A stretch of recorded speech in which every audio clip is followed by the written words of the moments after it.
everyone. Welcome to another episode of The Sam Fury Show. One of the best habits I have ingrained in my morning routine in recent years is journaling. Journaling is nothing new, of course. I remember we were made to write a daily journal in primary school, but after that, I just never did it again. I know many people who have habitually journaled their whole lives, but I guess I never really realized the value in it. In fact, I kind of thought it was a waste of time.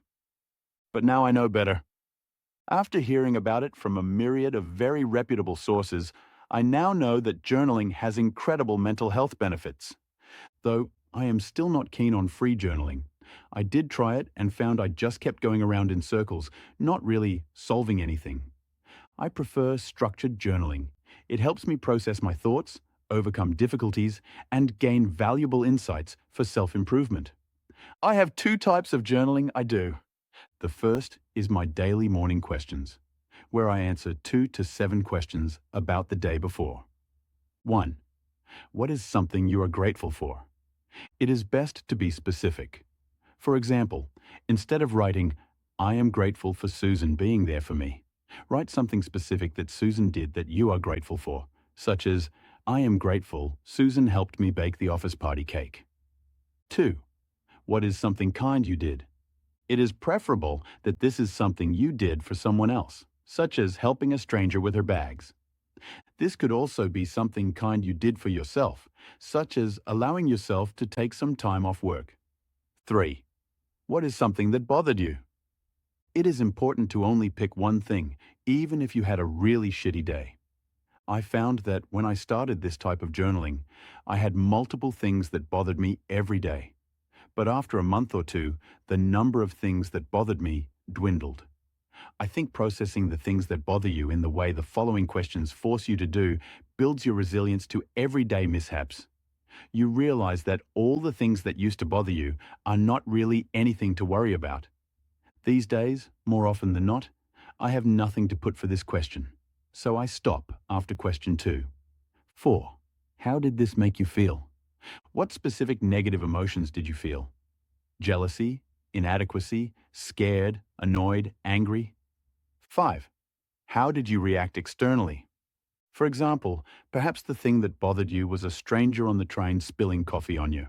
This made you feel frustrated and annoyed, and your external reaction was to snap at the person, tell them to be more careful. 6. In hindsight, how should you have reacted? This is where you start to reframe the incident that bothered you. By consciously replaying it and imagining a different outcome, where you act how you believe you should have acted. For example, instead of snapping at the stranger, perhaps you consoled her, saying something like, "It's fine, it happens sometimes." 7. What was the good that came of it? This is my favorite question.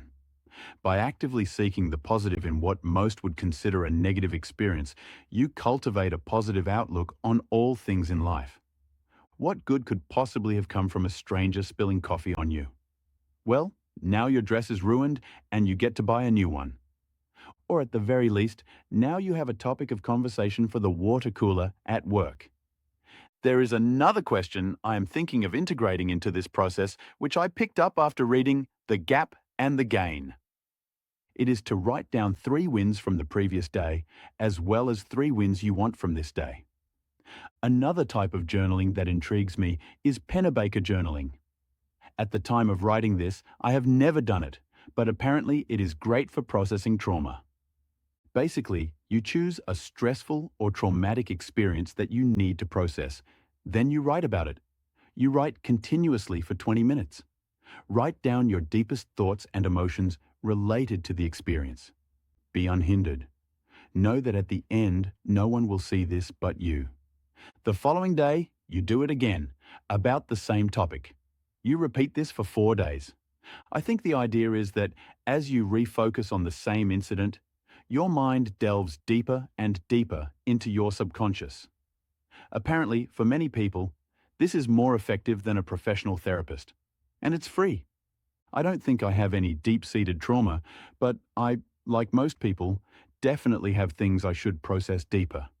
I do plan to do this soon, but I think subconsciously I keep putting it off. Perhaps I am scared of what will surface. Thanks for tuning in to another episode of The Sam Fury Show. If you found this episode useful, let me know with a like, follow, and share. Also, if you haven't already, be sure to visit samfury.com and join my free newsletter.